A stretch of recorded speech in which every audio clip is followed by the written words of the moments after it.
Bapak Ibu, Saudara-saudari yang saya kasihi dalam Tuhan kita Yesus Kristus, selamat berjumpa kembali.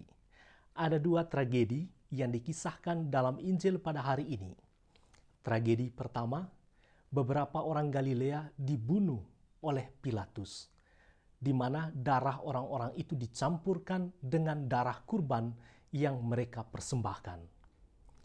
Menurut catatan Santo Cyrillus, beberapa orang yang dibunuh Pilatus adalah pengikut Yudas, orang Galilea.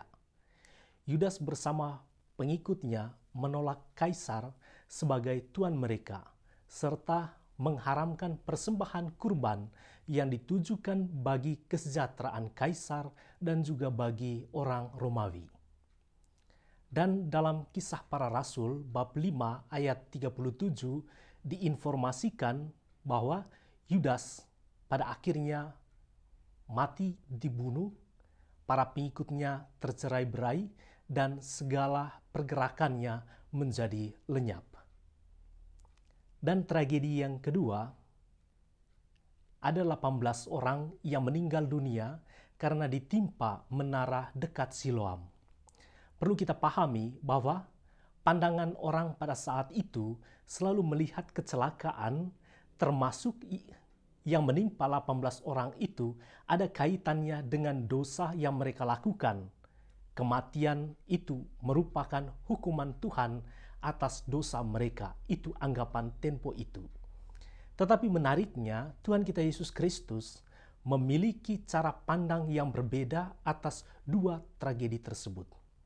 Yang pertama, kekejaman Pilatus tidak akan pernah memadamkan hati Yesus untuk mewartakan belas kasih Allah apapun tantangannya.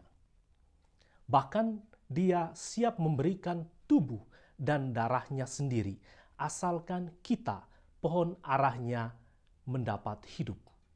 Jadi informasi yang dibawa oleh orang-orang itu kepada Yesus tidak akan mengganggu misi Kristus sebagai Mesias. Dan yang kedua, Yesus juga memberikan pemahaman baru bahwa kematian tidak ada sangkut pautnya dengan hukuman Allah atas orang-orang berdosa.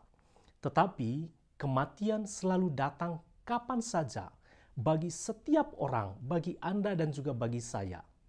Ia datang seperti pencuri atau seperti menara yang roboh yang dapat mengancam nyawa siapapun.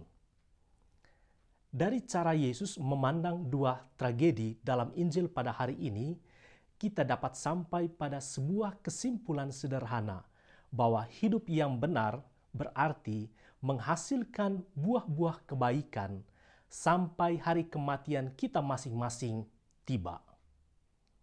Pada titik ini, Yesus memberikan peringatan kepada para pelapor tragedi berdarah yang dilakukan oleh Pilatus untuk jangan sibuk menakar dosa orang lain. Tetapi, tanyakanlah kepada diri kita sendiri, sudahkah kita menghasilkan buah-buah kebaikan? Memang sejak zaman dahulu kala, manusia itu gemar menceritakan keburukan orang lain, selagi keburukannya masih tertutup rapat dari mata sesama.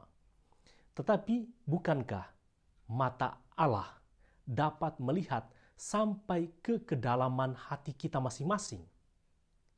Jadi, bukankah lebih bijak kalau dari kesalahan orang kita belajar menjadi orang benar? Dari keburukan orang kita belajar menjadi orang yang baik. Dari kegagalan sesama kita belajar menjadi orang sukses. Atau dalam rumusan yang cukup tegas, Yesus mengatakan, jika kamu tidak bertobat, kamu semua pun akan binasa.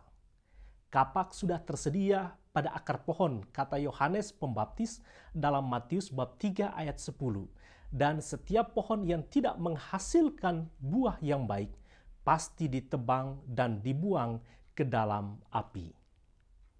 Bapak Ibu, Saudara-saudari yang saya kasihi dalam Tuhan kita Yesus Kristus, pada masa Prapaskah ini, Anda dan juga saya bertanggung jawab atas pertumbuhan diri kita masing-masing.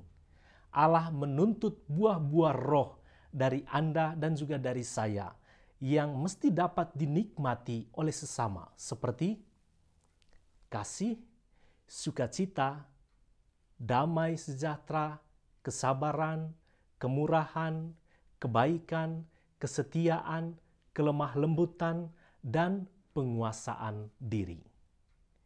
Ketika Anda dan saya sibuk mengurus hidup orang lain, pertanyaan bagi kita adalah kapan kita mengurus diri kita masing-masing. Pada masa Prapaskah ini juga, baiklah kita mencontohi upaya sang tukang kebun dalam Injil pada hari ini. Baiklah kita mencangkul diri kita masing-masing dengan berpantang, berpuasa, serta beramal. Dan baiklah kita menyempurnakannya dengan cara memberi diri dipupuk, yaitu dengan menerima sakramen tobat. Kalaupun hidup Anda dan hidup saya suatu waktu ditebang oleh Allah, bukan karena kita gagal menghasilkan buah, tetapi karena Allah mau memindahkan kita ke rumahnya yang abadi. Tuhan memberkati kita semua.